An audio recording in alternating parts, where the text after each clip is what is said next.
Assalomu alaykum. Meni ismim Botirjon, Jidu bitiruvchisiman.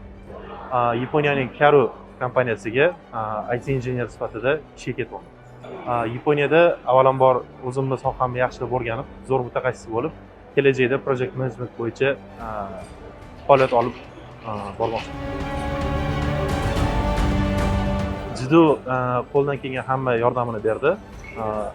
Ish topish, kompaniya topish, u bilan institutdan o'tishda har bitta jarayonda o'rtamizda turib, bizlar uchun yangiliklar yaratildi.